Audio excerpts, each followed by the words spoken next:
On a quiet side street in a residential neighborhood of Queens, New York, a certain car had become such a familiar part of the landscape that it was boring. It was an old, silver Ford Explorer, coated in a layer of grime so thick you could no longer tell its original color.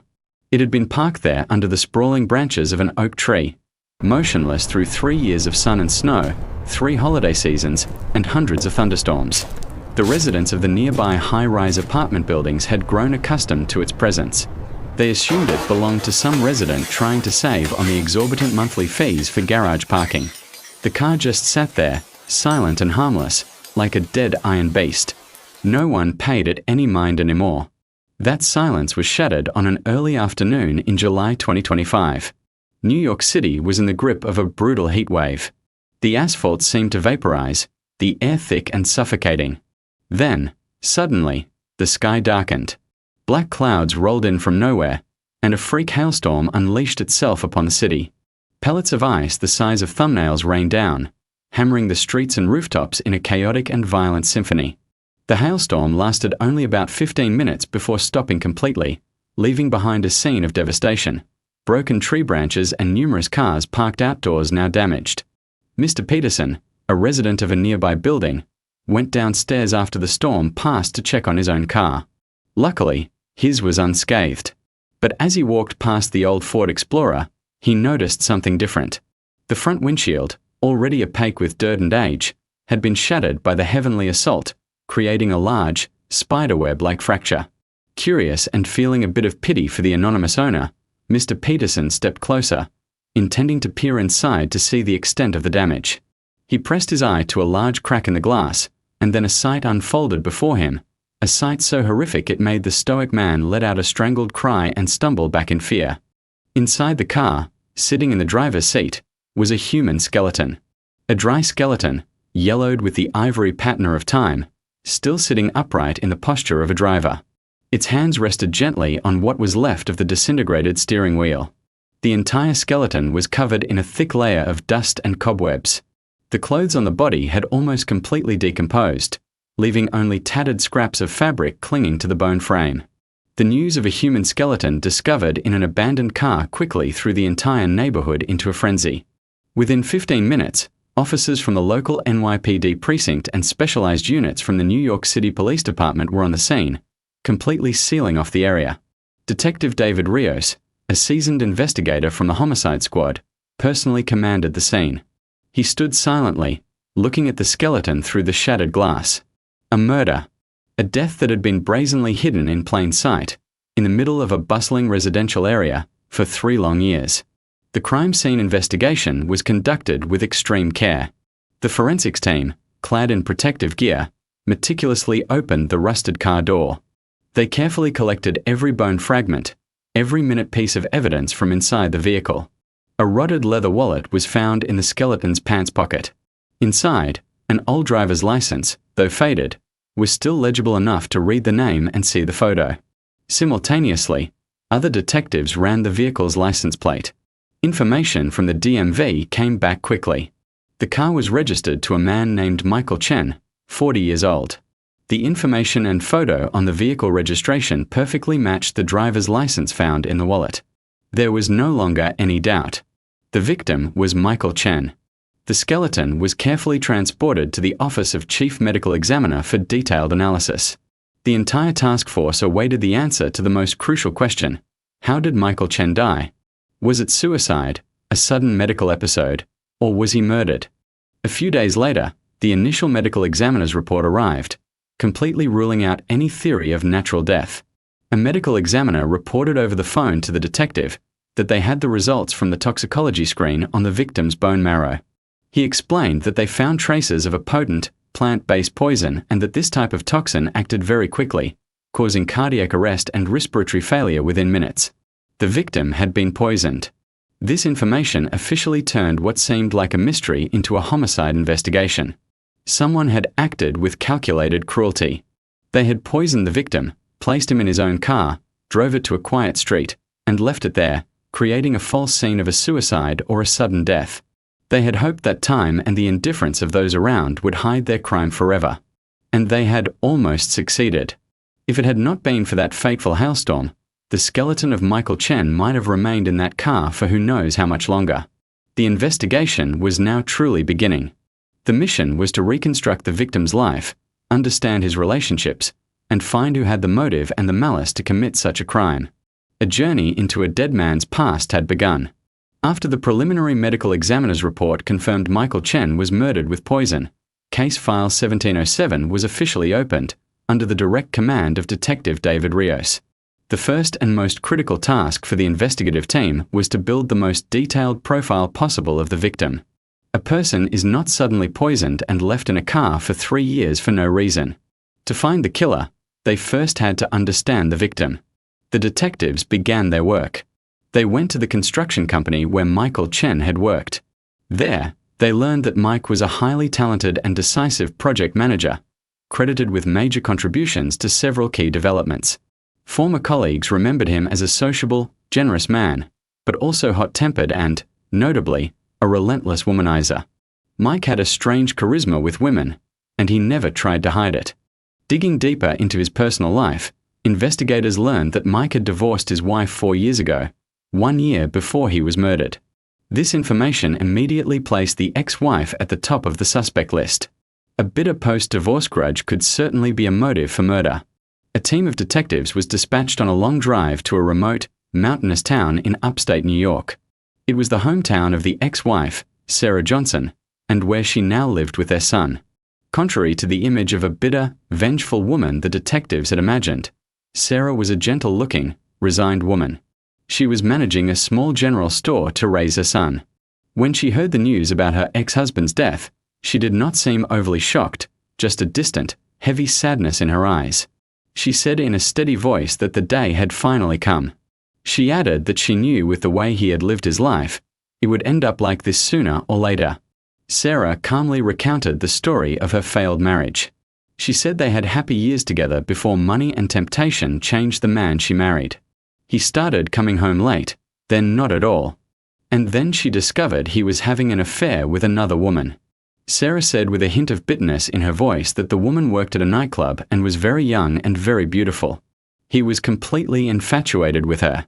He came home without a single word of explanation and just handed her a pre-signed divorce petition. He said he had found the true love of his life and wanted to start over. He left her and their son, who was only 5 at the time.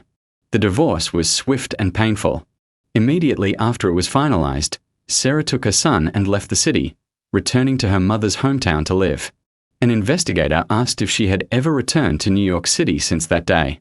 Sarah shook her head, stating she had not returned once. She explained that there was nothing left for her there and that the whole city just brought back painful memories. For the past 4 years, she had been right there, running her store to raise a son, and the whole town could vouch for her. She admitted that she hated him, but insisted she was not a murderer. Sarah's testimony was genuine, and after a thorough check, the task force confirmed she had an irrefutable alibi. The ex-wife was cleared from the list of suspects, but the meeting with her opened up a new line of investigation, a new name. Before the team left, Sarah said one last thing. She suggested that if they were investigating, they should find the girl who destroyed her family. Her name was Isabella Rossi, and maybe she knew something. Isabella Rossi. That name immediately became the focus of the entire investigation. Detectives quickly delved into her past. They confirmed that Isabella had been a well-known hostess at a high-end nightclub in Manhattan. Her former colleagues recalled her as stunningly beautiful, seductive, and especially skilled at milking wealthy clients. Many men had gone broke over her. And the most crucial detail came to light. About 3 years ago, right around the time Michael Chen divorced his wife, Isabella had also abruptly quit her job at the nightclub. She told everyone she had found her anchor, a rich man who would provide her with a life of luxury for the rest of her days. That man was none other than Michael Chen. Following the old trail, detectives went to the address of the luxury condo where Mike and Isabella had once lived together. But the building management informed them that they had moved out nearly 3 years ago, right after Isabella reported that Mike had gone abroad for a long-term work assignment. No one had seen them since. The task force decided to pursue the only remaining avenue, the digital trail. Warrants were obtained to extract the entire WhatsApp message history and bank account statements for both Michael Chen and Isabella Rossi from the period 3 to 4 years prior. And it was here that the first details of the charade were revealed. The final WhatsApp messages between Mike and Isabella, around early July 2022, were still filled with sweet, loving words. They called each other endearing names like my love and my king. Mike even promised to take Isabella on a trip to Europe soon. There was absolutely no sign of an argument or conflict that could lead to murder. This baffled the investigators. If their relationship was so good, why was Mike killed? What was the motive? Could the killer be a third party, another one of Isabella's lovers, or a business rival of Mike's? The case once again felt like a maze. But Detective Rios, with his sharp intuition, did not give up. He had a feeling they were missing something in this mountain of dry data. He told his team that while there was no conflict in the messages, they should focus on the money. He reasoned that for a woman with Isabella's past, the ultimate goal was always money. He ordered them to set aside the messages and concentrate on the financial transactions, especially those occurring after the last message was sent. His order opened a new path, a path that was about to lead them to a shocking and unbelievable truth. The order from Detective Rios sent both the digital forensics and financial investigation units into overdrive. They temporarily set aside the loving WhatsApp messages, which could have been nothing more than a staged performance.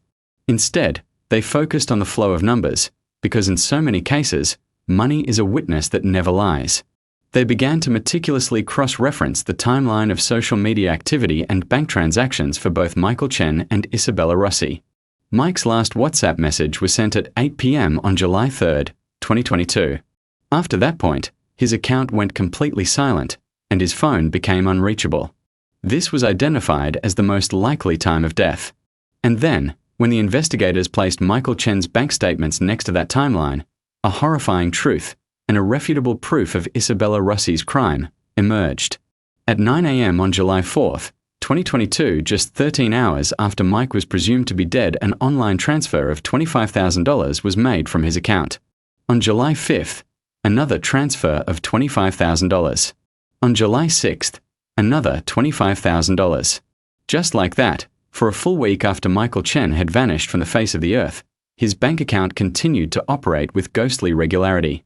Large sums of money were transferred out, one after another, until the account balance was down to a few $100s. The total amount transferred over those 7 days was precisely $2 million. And every single one of those transactions, without exception, was sent to a single beneficiary account, an account in the name of Isabella Rossi. Detective Rios stared at the cash flow analysis report, his face hardening. He stated that this was it, the smoking gun. He explained that the motive was not jealousy or a spur-of-the-moment conflict, but a meticulously planned, cold-blooded murder with the sole purpose of financial gain. Michael Chen was not just poisoned, he was financially bled dry after he was already dead. Isabella Rossi had held the victim's phone, using the password information he trustingly gave her, to slowly drain his entire life savings while his body was rotting in that old car. With this ironclad evidence, Isabella Rossi was no longer a suspect. She was the killer. The task force's mission now was to find this Black Widow.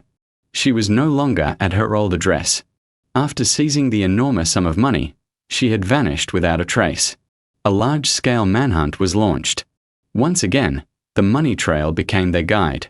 Investigators followed the transactions in Isabella's account. She was clever, not withdrawing all the cash at once. She split the money, moving it through various other accounts to launder it, and then started a new life. Her spending trail led the detectives to another city, a tourist paradise in the south, Miami Beach, Florida. There, she had used a portion of the stolen money to buy a luxury condominium and open a small high-fashion boutique. She was living under a different name, creating the persona of a young, successful, single, and wealthy entrepreneur. A special task force from the NYPD immediately flew to Miami, coordinating with local police to verify and surveil the subject. And it was during this surveillance that the final piece of the criminal puzzle fell into place, revealing a motive even deeper and more depraved than simple greed. The detectives discovered that Isabella Rossi was not living alone. She was living with another man, a handsome, younger man with the chiseled physique of a fitness model. His name was Leo Cortez, only 25 years old. Leo had no steady job. He spent his days driving the expensive sports car Isabella had bought him, going to the gym, and hanging out with friends. The entire lavish lifestyle of this boy toy was funded by the blood money of the victim, Michael Chen. At that moment, Detective Rios and the task force understood everything. Michael Chen, the pathetic, love-struck man, was never the true love of Isabella Rossi. He was just prey, a gold mine, a tool for her to make money. Her plan had been laid out long ago: seduce a rich, gullible man, bleed him of his money, and when there was nothing left to take, eliminate him to seize the entire fortune. That money was not just for herself, but to support and pamper her real, younger lover. The entire case was now clear. A perfect play acted out by a Black Widow, a ruthless killer motivated by money and lust. In Miami Beach, Detective Rios and his team sat in an unmarked car parked in a discreet corner opposite the luxury condominium where Isabella and her lover lived. It was almost 11 p.m. They saw Leo's convertible sports car pull up. He and Isabella got out, hand in hand, laughing happily.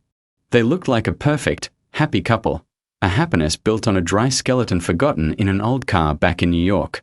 Rios whispered into his radio for his team to get ready. He informed them that the targets were home and that they would move the next morning at 0600 sharp.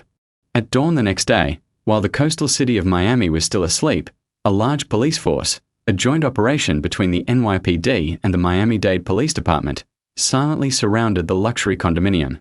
The arrest plan was executed swiftly and by surprise. As the door to the luxury apartment was breached, officers swarmed into a lavish, opulent space. Isabella Rossi and her young lover, Leo Cortez, were arrested right in their luxurious bed, still deep in sleep. Their expressions shifted from groggy confusion to stunned shock, then to absolute panic as they saw the cold muzzles of guns and heard the word police. The glamorous, superficial world built with the victim's blood money collapsed in an instant. Both were extradited back to New York that same day for interrogation. At the NYPD interrogation room, Detective Rios decided to start with the weaker link, Leo Cortez. As predicted, the boy toy, when faced with professional investigators, could not keep his composure. He quickly confessed everything he knew. He said he had been seeing Isabella for nearly 4 years, even while she was in a relationship with Michael Chen. He knew Isabella saw Mike as a gold mine and that she had told him many times that a huge sum of money was coming their way, enough for them to live comfortably for the rest of their lives. He steadfastly claimed he knew nothing about a murder plan, thinking Isabella had just used some trick to scam money from her wealthy lover. Leo's testimony further solidified the image of a cunning, calculating Black Widow. The interrogation of Isabella Rossi followed. After the initial shock, she had regained her cold, arrogant demeanor. She sat opposite Detective Rios, arms crossed, a faint smirk on her lips. She admitted to the relationship with Mike and to receiving the $2 million, but she concocted one final, brazen lie. She said calmly that it was money Mike had given her willingly. She claimed he had told her he was tired of life in the US and wanted to start over abroad, giving her the money as a sort of parting gift. She denied having any idea where he went or what he did after that. Detective Rios listened silently to her entire performance. When she finished, he calmly placed several folders on the table, one by one. He countered her story by asking why, if Mike had gone abroad, his body was found in a car in Queens, New York. Isabella's brow furrowed slightly, but she remained defiant, claiming she did not know and that maybe he had changed his mind or something had happened to him after they broke up. Detective Rios continued, pushing the bank statements and the medical examiner's report towards her. He then asked how she could explain the fact that the medical examiner's report showed Mr. Chen died from poisoning on July 3rd, and yet a dead man continued to personally transfer money to her for a week after his death. That final question, backed by the irrefutable evidence in black and white, was the fatal blow that completely shattered Isabella Rossi's charade. She stared at the bank statements, then at the date of death on the forensics report. She knew she had been defeated, ironically, by her own meticulous planning. She had miscalculated one step. Silence enveloped the room. The arrogant look on her face slowly dissolved, replaced by a hollow emptiness. And then she began to talk. Her confession was not one of remorse, but a cold recounting of a perfect plan that had gone wrong. She admitted Michael Chen was never her love. He was just prey, an ATM, nothing more. Her plan was to slowly bleed him dry until he had nothing left. On that fateful night, She arranged to meet Mike in his own car. She brought an expensive bottle of imported wine, claiming it was to celebrate a new contract he had won. In that bottle, she had already mixed a lethal dose of a potent, colorless, odorless poison. Mike, blinded by love, suspected nothing. He happily drank the glass of wine poured by his lover's own hands. And then he died, quickly, right there in the driver's seat. After making sure the victim was dead, she calmly executed the rest of her plan. She took Mike's phone and wallet. She used a tissue to carefully wipe her fingerprints from every surface. Then, she drove the car, with her lover's corpse inside, to a secluded street in Queens she knew was rarely monitored. She parked the car and calmly took a taxi away. For the next week, she used Mike's own phone to log into his bank account, slowly transferring the entire $2 million to herself. Once done, she threw his phone and all his documents into the East River, then, with her young lover, fled to Miami to start their new life. Her confession closed one of the most sophisticated and cruel murder-for-profit cases in recent memory. At the subsequent trial, with the overwhelming evidence and the defendant's confession, the Supreme Court of New York State sentenced Isabella Rossi to the highest penalty, life in prison without the possibility of parole. Her young lover, Leo Cortez, also received a fitting sentence for the crime of receiving and benefiting from assets obtained through criminal activity. The case was closed, but it left behind a costly lesson. It was a warning about the pitfalls of modern relationships, where behind a beautiful facade and sweet words, a deadly conspiracy can lurk.